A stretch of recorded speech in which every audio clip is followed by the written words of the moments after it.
मैं परीक्षा का सामना कर सकता हूँ। विश्वास से मुझे जरूरी बल मिलता है।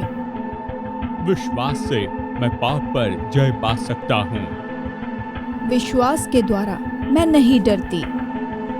विश्वास से मैं जयवंत हो सकता हूँ।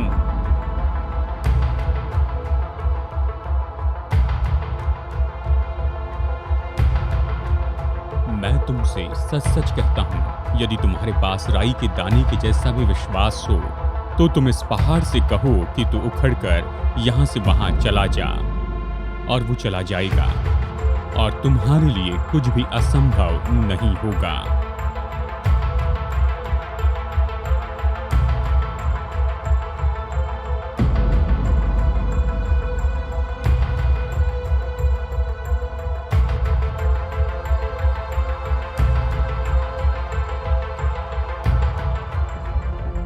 हेलो, मैं हूं डेविड जर्माया और टर्निंग पॉइंट में आपका स्वागत है। अभी हम ऐसे संदेशों की श्रृंखला के आधे भाग में आ पहुंचे हैं जो कि टर्निंग पॉइंट पर पहली बार आ रही है। सीरीज का नाम है साधारण लोग असाधारण विश्वास, और ये इब्रानियों के अद्भुत 11वें अध्याय के ऊपर आधारित है। और इस अध्याय को हम नाम दे सकते हैं गॉड्स हॉल ऑफ फेथ। और इस अध्याय में एक के बाद एक ऐसी कहानी बताई गई है जहां पर साधारण लोगों ने असाधारण विश्वास में होकर काम किया है, जो हमारे लिए है कि हम परमेश्वर के सामने ऐसे विश्वास में होकर काम करते जाएं। आज के संदेश का शीर्षक है अब्राहम। बाइबल में अब्राहम को विश्वास के पिता के रूप में जाना जाता है। कई तरीके से उसने परमेश्वर पर अपने विश्वास को साबित किया और इसकी गिनती तो नहीं कर सकते हैं। अगर हम परमेश्वर में असाधारण विश्वास रखना चाहते हैं जो दुनिया ही बदल दे, तो अब्राहम ऐसा व्यक्ति है जिसका हमें अनुकरण करना है। और मैं आपको बताऊंगा क्यों आज के हमारे इस प्रोग्राम टर्निंग पॉइंट में।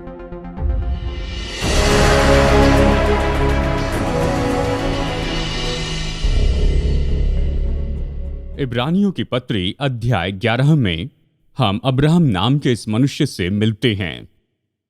और अब्राहम तो एक बहुत बड़ा चुनाव है कि हॉल ऑफ फेथ में उसे जोड़ दिया जाए।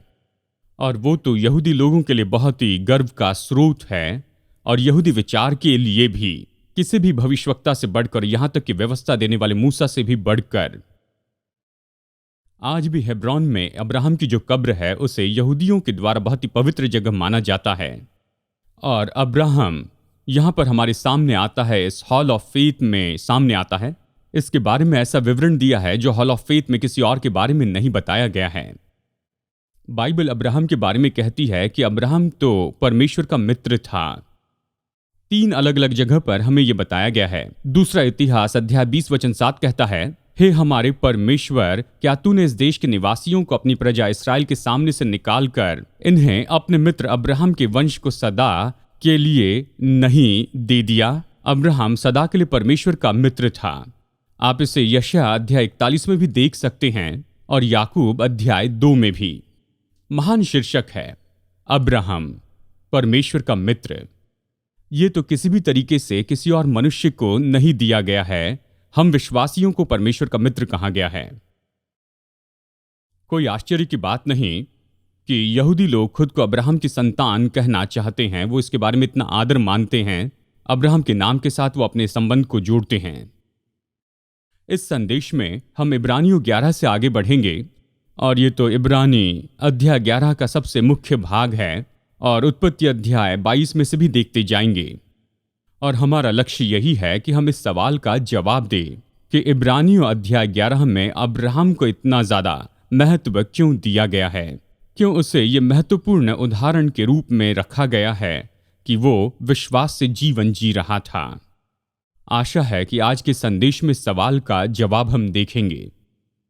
हम शुरू करते हैं जिसे हम कहते हैं अब्राहम के विश्वास की ट्रेनिंग।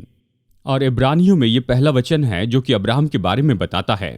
इसका परमेश्वर के साथ में उसके शुरू के चलने के बारे में संबंध है। इब्रानियों 11:8 कहता है, विश्वास ही से अब्राहम जब बुलाया गया तो आज्ञा मानकर ऐसी जगह निकल गया जिसे मिरास में लेने वाला था। अब इसे गौर से सुनिए। वो न जानता था कि मैं किधर जाता हूं तो भी निकल गया। उत्पत्ति अध्याय 12 हमें यह बताता है कि परमेश्वर ने अब्राहम से कहा, अपने देश को छोड़कर, अपने कुटुंबियों और अपने पिता के घर को छोड़कर उस देश में चला जा जो मैं तुझे दिखाऊंगा और मैं तुझसे एक बड़ी जाति बनाऊंगा। वो ऐसी जगह निकल गया और न जानता था कि किधर जाता हूं। विश्वास ही से उसे प्रतिज्ञा किए हुए देश में, पराये देश में परदेसी के समान रहकर इसहाक और याकूब समेत जो उसके साथ उसी प्रतिज्ञा के वारिस थे तंबुओं में वास किया। वो स्थिर नींव वाले नगर की बाट जोता था जिसका रचने वाला और बनाने वाला परमेश्वर है। परमेश्वर ने उसे जाने के लिए कहा और ये नहीं बताया कि कहाँ जाना है, और वो परदेसी होकर प्रतिज्ञा के देश में पहुंचा और अब्राहम ने आज्ञा मानी।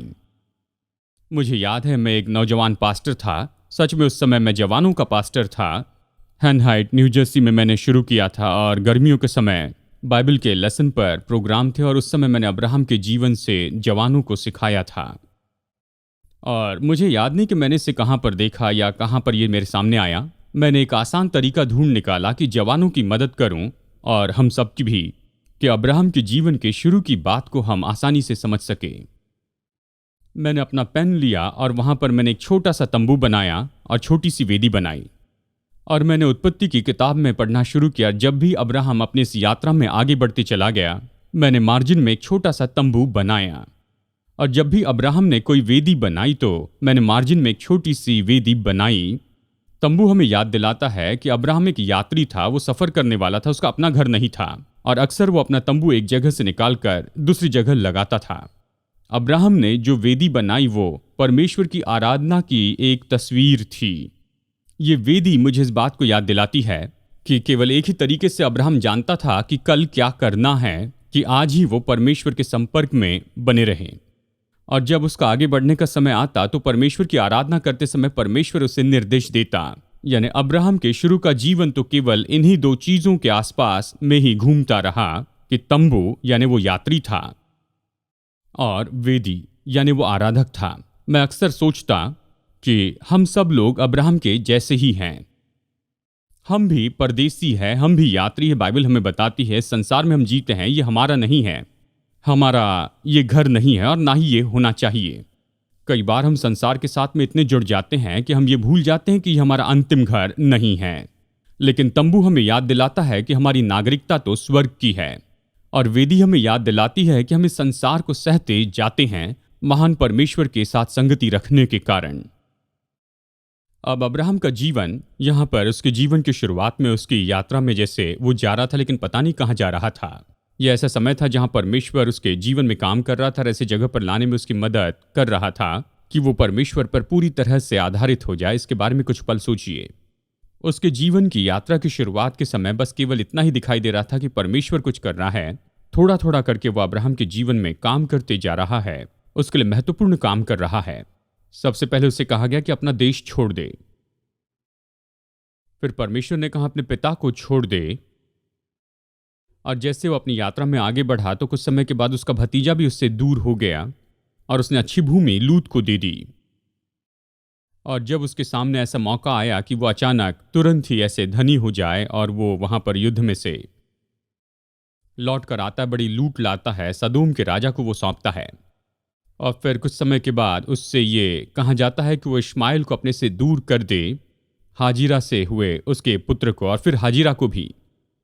और धीरे धीरे करके हर एक चीज जो अब्राहम के लिए बहुत ही प्रिय थी, परमेश्वर ने उसे दूर किया। परमेश्वर ने उसके जीवन में काम किया। प्रभु उसे तैयार कर रहा था, उसे मजबूत करते जा रहा था विश्वास की ये विचारधारा, क्योंकि वो उसे परखने ही वाला था।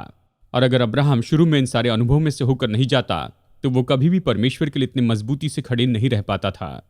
और फिर परमेश्वर ने उसे बहुत ही अद्भुत ऐसे निर्देश दिए। आप अब्राहम के जीवन को देखिए, ऐसे लगता है कि जिन बातों पर वो आधारित था परमेश्वर ने उन सारी बातों को दूर किया। कई बार मैं सोचता हूँ शायद परमेश्वर हम में से कुछ लोगों के साथ ऐसे कर रहा है। हम इस भरपूरी के देश में जी रहे हैं, हमारे लिए सारी बातों के लिए प्रयोजन करना ठीक है, सब कुछ तैयार है, हमने अपने पूरे भविष्य को तैयार करके रखा है, और ये सिद्ध हम जानते हैं कि पोर्टफोलियो किस तरह से हैं, और भविष्य में हमारा जो विश्वास है वो इस पर आधारित है कि हमने जीवन में क्या हासिल किया है। और फिर अचानक कुछ होने लगता है और ये सारी बातें दूर होने लगती हैं, और यहाँ पर हम ऊपर देखकर कहते हैं केवल परमेश्वर अब तू और मैं ही रह गए हैं। मुझे पता नहीं कहाँ पर जाना है, लेकिन इतना जानता हूँ तू विश्वास योग्य है।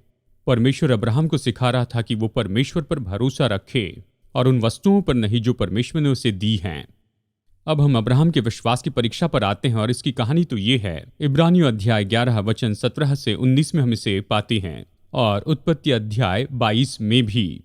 इन बातों के पश्चात ऐसा हुआ, यानी किन बातों के पश्चात, यानी जो कुछ भी अभी हमने चर्चा की है। परमेश्वर अब्राहम को तैयार करने के लिए सब उपयोग कर रहा था। ये कहता है इन बातों के पश्चात ऐसा हुआ कि परमेश्वर ने अब्राहम से ये कहकर उसकी परीक्षा की कि हे अब्राहम, उसने कहा देख मैं यहां हूं। जब आप बाइबल में उत्पत्ति अध्याय 22 निकालते हैं तो यहां पर आप अब्राहम के निर्णय लेने के इस पल को देखते हैं। हम सब के ऐसे निर्णय लेने के पल होते हैं और ये पल तो निश्चय ही बहुत सी बातों के लिए निर्णय लेने वाले हैं। सबसे पहले आपको इस बात को देखना होगा कि अगर आप उत्पत्ति अध्याय 22 के पहले देखते हैं तो उत्पत्ति अध्याय 21 के बाद में और उत्पत्ति अध्याय 22 के बीच में, इस बीच 20 साल बीत गए। अध्याय 21 तो इसहाक के बारे में हमारी जो समझ है उसकी शुरुआत ही है। ये तो परमेश्वर का अब्राहम और सारा के लिए वरदान था। 20 साल के बाद में हम ये देखते हैं कि परमेश्वर अब्राहम से कहता है कि वो उसके पुत्र का बलिदान चढ़ाए। किसी ने इस तरह से सलाह दी कि इसहाक के ये जो 20 साल थे, जो कि अब्राहम और सारा के साथ में 20 साल तक रहा, ये तो हंसी के 20 साल थे। क्या आप जानते हैं इसहाक शब्द का मतलब है हंसी।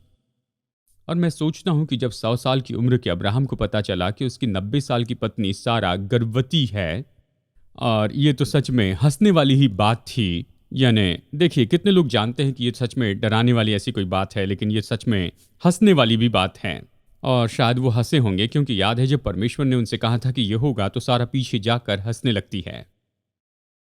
और फिर इसहाक का जन्म हुआ और उन्होंने उसका नाम हंसी रखा। और एक कमेंटेटर ये कहते हैं कि 20 साल तक यानी अब्राहम और सारा खुशी के साथ में रहे, इस जवान के साथ जो कि परमेश्वर ने उन्हें दिया था, और इसने उनके दिल में हंसी लाई।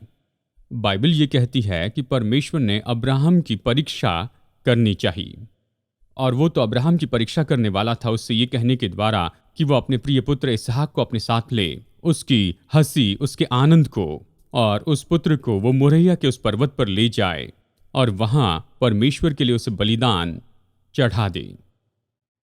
मैं तो यही कहूंगा कि ये तो अब्राहम के लिए बहुत बड़ी ऐसी परीक्षा थी। सवाल है, परमेश्वर ने ऐसे क्यों किया? क्या परमेश्वर चाहता था कि अब्राहम उसकी आज्ञा भंग कर दे? नहीं, परमेश्वर बुराई के लिए हमारी परीक्षा नहीं करता, शैतान करता है। परमेश्वर हमें परखता है कि प्रकट करे कि सच में हम कौन हैं। और परमेश्वर यहां अब्राहम की परीक्षा लेने वाला था ताकि अब्राहम खुद के लिए साबित कर दे, परमेश्वर के लिए और हम सभी लोगों के लिए, कि जब परमेश्वर पर विश्वास करना असंभव दिखाई देता है तब भी विश्वास करना संभव है। और अब्राहम ने ऐसे ही किया। आइए कुछ पल के लिए इस परीक्षा की वैधता को देखते हैं, क्योंकि इस परीक्षा ने अब्राहम के तीनों व्यक्तित्व को छू लिया था, जो कि बुद्धिमत्ता, समझदारी और इच्छा है। सबसे पहले ये परीक्षा जो परमेश्वर अब्राहम को देने वाला था, यह उसकी इच्छा में फर्क लेकर आने वाला था। अब्राहम की इच्छा की यहाँ परीक्षा की गई। उत्पत्ति अध्याय 22 वचन 2 और 3, आप इन वचनों को सुनिए, इसे गौर से सुनिए। तब परमेश्वर ने कहा, अपने पुत्र को अर्थात अपने इकलौते पुत्र इसहाक को जिससे तू प्रेम रखता है, संग लेकर मोरिया देश में चला जा और वहां उसको एक पहाड़ के ऊपर जो मैं तुझे बताऊंगा होम बलि करके चढ़ा। अतः अब्राहम सवेरे तड़के उठा और उसने अपने गधे पर काठी कसकर अपने 2 सेवकों को अपने संग लिया और अपने पुत्र इसहाक को संग लिया और होम बलि की लकड़ी चीर ली। तब निकलकर उस स्थान की ओर चला जिसकी चर्चा परमेश्वर ने उससे की थी। ये तो उसकी इच्छा का काम था।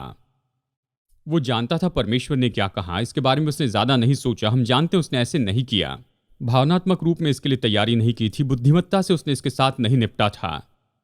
वो बस ये जानता था कि परमेश्वर ने कहा है, इसलिए विश्वास के काम में आज्ञाकारिता दिखाते हुए अब्राहम बस वही करने लगा जो परमेश्वर ने करने के लिए उससे कहा था। भजनकार इस तरह कहता है, मैंने तेरी आज्ञाओं को मानने में विलंब नहीं, फुर्ती की है।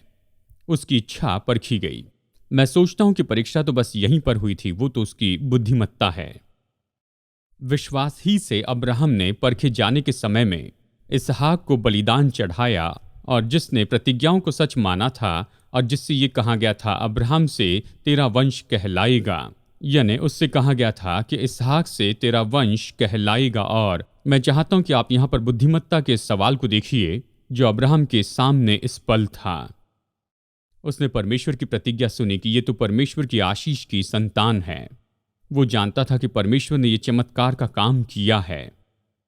जबकि दूसरी ओर इसहाक लगभग 20 साल का था और फिर परमेश्वर आकर कहता, अब्राहम मैं चाहता हूं कि तुम अपने इस बेटे को लो, इससे जिससे तुम बहुत प्यार करते हो, और मैं चाहता हूं कि तुम इसे उस पहाड़ पर ले जाओ जिसके बारे में मैं बताऊंगा, और वहां पर उस पहाड़ पर मैं चाहता हूं कि तुम इसे मेरे लिए बलिदान चढ़ाओ।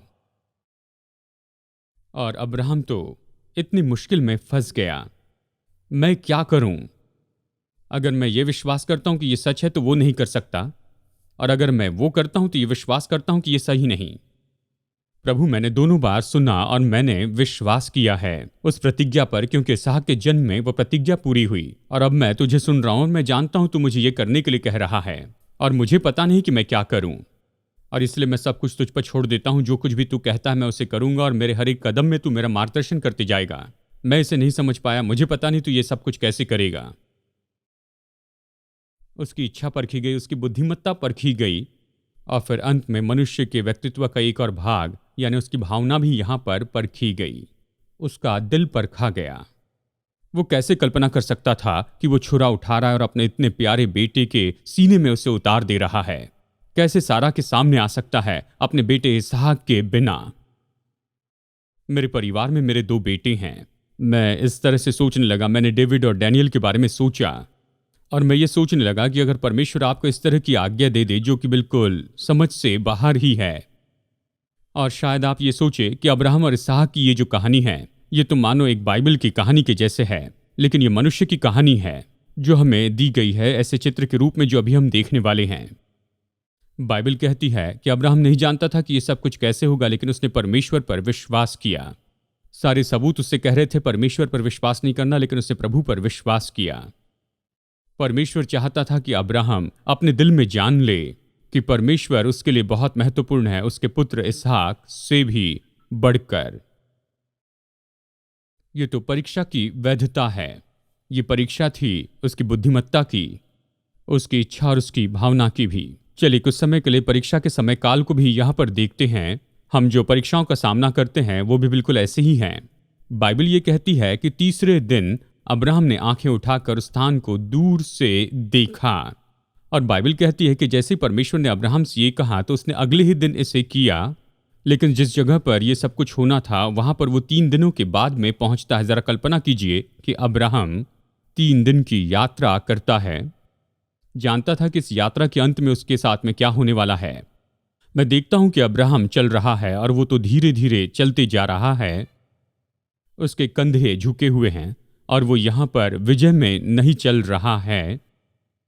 कितने लोग जानते हैं अगर परमेश्वर आपको कुछ करने के लिए कहता है तो उसे करना तो आसान होता है, लेकिन मुश्किल बात तो यही है कि उसे करने के लिए राह देखे, उसके लिए तैयारी करे, और जिस जगह पर वो चाहता है उस जगह पर जाए। ये तो परेशान करने वाला है। और ये परेशानी अब्राहम के लिए ये थी कि 3 दिन तक वो चलते हुए गया। और शायद हो सकता है कि बातचीत के समय जैसे हम जानते हैं कि इसहाक ने कहा, डैड ये लकड़ी है और यहाँ पर आग भी है, लेकिन बलिदान कहाँ है?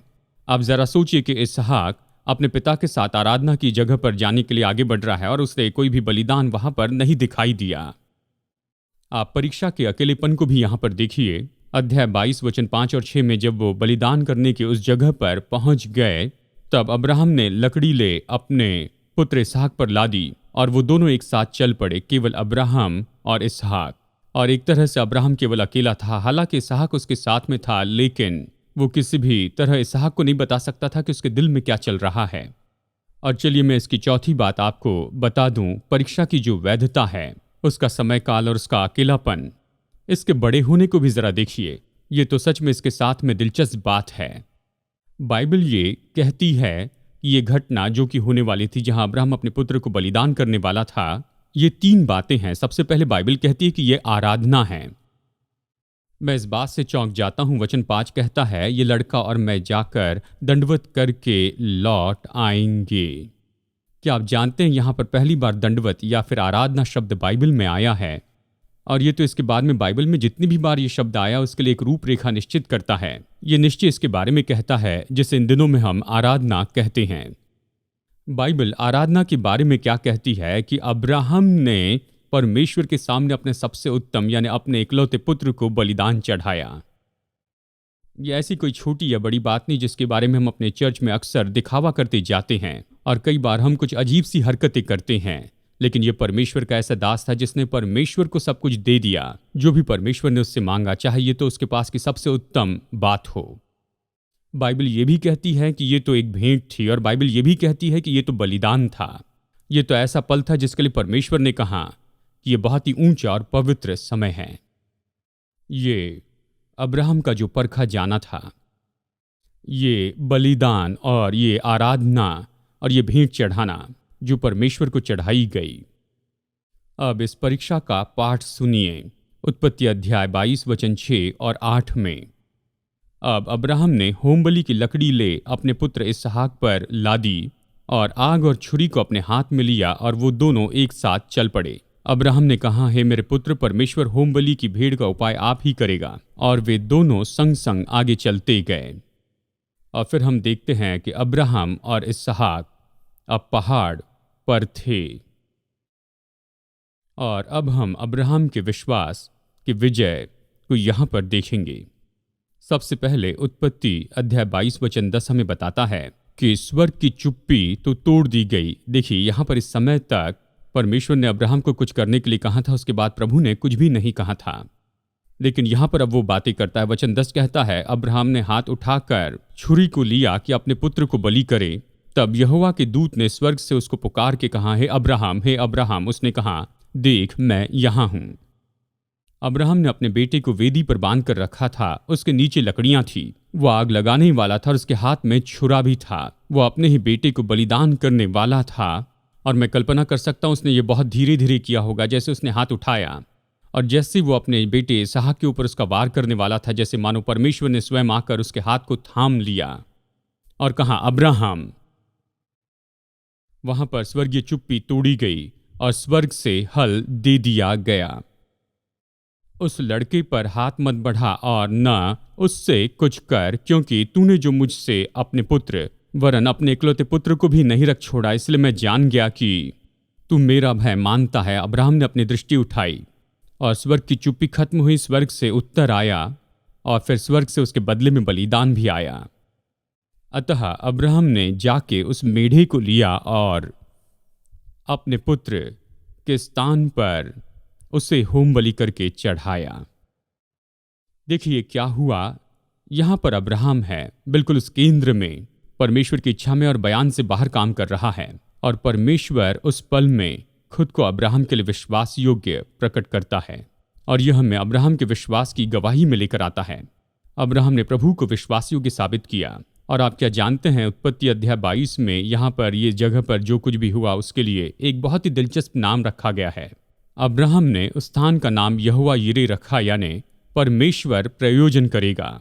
इसके अनुसार आज तक भी कहा जाता है कि यहोवा के पहाड़ पर उपाय किया जाएगा। और यहीं पर यह शब्द यहोवा यिरे आता है। यहोवा यिरे मतलब परमेश्वर प्रयोजन करेगा। और जब ये सब कुछ पूरा हुआ और अब्राहम पल भर के लिए जरा पीछे हटने लगा और जाना कि जो उसकी जरूरत थी कैसे परमेश्वर ने तुरंत प्रबंध किया, उसने उस पहाड़ का नाम रखा यहोवा यिरे, परमेश्वर प्रबंध करेगा।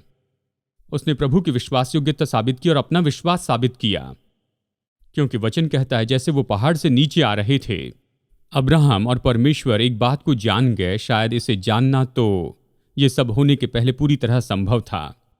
मुझे याद है जब भूतकाल में मैं इसे पढ़ रहा था और मैं कल्पना कर रहा था इस बात के फर्क के बारे में, यानी पहाड़ पर चढ़ते हुए और पहाड़ से नीचे उतरते हुए। मैं सोचता हूँ पहाड़ के ऊपर जाने की यात्रा तो धीमी थी, बहुत ही धीमी और दुख की थी, लेकिन पहाड़ से नीचे उतरते समय यात्रा में मैं सोचता हूँ अब्राहम अपने बुढ़ापे में भी उछल कर आ रहा होगा, अपने बेटे का हाथ थाम कर इस बात के साथ आनंदित होते हुए कि परमेश्वर ने उसके लिए प्रयोजन किया। अब देखिए वचन क्या कहता है जब ये घटना पूरी हो गई और वो पहाड़ से नीचे आ रहे थे, क्योंकि तूने जो मुझसे अपने पुत्र वरन अपने इकलौते पुत्र को भी नहीं रख छोड़ा, इस सब में जान गया कि तू परमेश्वर का भय मानता है। अब्राहम के बारे में परमेश्वर को प्रकाशन की जरूरत नहीं थी। वो जानता था वो अब्राहम के जीवन में पहले स्थान पर है। वो चाहता था कि अब्राहम इसे जाने। वो चाहता था कि अब्राहम की परीक्षा हो। कि वो साबित करे कि परमेश्वर उसके जीवन में पहले स्थान पर है। जब हम इसे देखते हैं तो केवल परमेश्वर के लिए अब्राहम की विश्वास योग्यता ही नहीं देखते और अपने दिल में उसकी विश्वास योग्यता, हम परमेश्वर के साथ उसकी संगति को भी देखते हैं। क्या आप कल्पना कर सकते हैं अब्राहम जो परमेश्वर का मित्र है और वो एक साथ इस परीक्षा में से होकर जाते हैं। पहले उनका जो संबंध था अब तो उससे भी बेहतर हो गया है। ये बात सच है कि जब आप जीवन की परीक्षा में से होकर जाते हैं तो आप बेहतर होकर आते हैं, जबकि आप उस परीक्षा के बीच में आप परमेश्वर के करीब आ जाते हैं पहले से भी बेहतर रूप में। सच में मैं ये विश्वास करता हूं कि हर एक गंभीर परीक्षा जिसका आप सामना करते हैं, परमेश्वर के साथ आपका संबंध एक कदम बढ़ता है और आप पहले से भी ज्यादा और भी नजदीकी में आते हैं। हम कैसे जाने कि परमेश्वर विश्वास योग्य है जब तक कि हम उसे विश्वास योग्य न देखें? ऐसे संकट और मुश्किलों के बीच में ही पुराने नियम की हर एक कहानी जो है वो तो नए नियम के इस एक मात्र कहानी के साथ में जुड़ी है। और यही तो सबसे बड़ा चित्र है पिता परमेश्वर के प्रेम का, जिसे आप कभी बाइबल में पाते हैं। सर्वसामर्थी परमेश्वर ने ऐसा किया कि अब्राहम के इकलौते पुत्र की मृत्यु से उसे बचाया।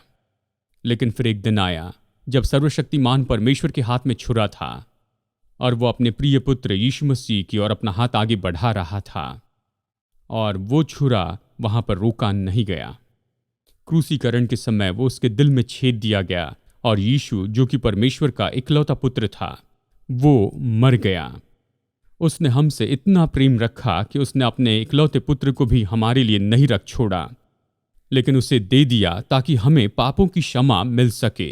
क्योंकि देखिए बाइबल कहती पाप की मजदूरी तो मृत्यु है और इस दाम को चुकाना तो जरूरी है। अगर हम ये दाम चुकाते तो कभी परमेश्वर के साथ नहीं रह पाते। और इसीलिए परमेश्वर ने अपने पुत्र प्रभु यीशु मसीह को इस संसार में भेजा। और इसहाक की कहानी तो बिल्कुल वैसी ही है जैसे कि हम यहाँ पर इसके अंत में देखते हैं। जबकि बाइबल कहती कि परमेश्वर ने अपने इकलौते पुत्र को नहीं रख छोड़ा, लेकिन हम सबके छुड़ौती के लिए दे दिया। परमेश्वर आपसे इतना प्रेम करता है, वो मुझसे इतना प्रेम रखता है कि यहाँ तक कि अपने इकलौते पुत्र को हमारे लिए देने के लिए उसने कोई बड़ी कीमत नहीं माना कि आप और मैं हमारे पापों से उद्धार पाए और हमें क्षमा मिले और हम स्वर्ग में जा सकें। टर्निंग पॉइंट पर आज का ये संदेश सुनने के लिए धन्यवाद। मैं आशा करता हूँ प्रभु वचन से आप प्रोत्साहित हुए हैं और इस बात के बारे में ज्यादा जानकारी पाई कि हमारे परमेश्वर के साथ में संबंध रखना सच में क्या होता है। अगर आप उसके साथ में व्यक्तिगत संबंध नहीं रखे हैं और इसे शुरू करना चाहते हैं तो आज ही से कर सकते हैं। आपको परमेश्वर के उद्धार का मुफ्त वरदान पाने के लिए यही करना है कि आप पापों से पश्चाताप करें और यीशु को अपना उद्धारकर्ता प्रभु स्वीकार कर लें। अगर आज आपने विश्वास का ये कदम उठाया है तो मैं आपको प्रोत्साहित करता हूँ कि भरोसेमंद सेवकाई के साथ में जुड़िए या लोकल चर्च में जाएं और किसी को बताएं कि आपने ये निर्णय लिया है। और मेरी प्रार्थना है कि आप इस नए विश्वास में निरंतर बढ़ते जाएं। तो प्रभु आपको आशीष दे। अगली बार मुलाकात होगी यहीं पर टर्निंग पॉइंट में।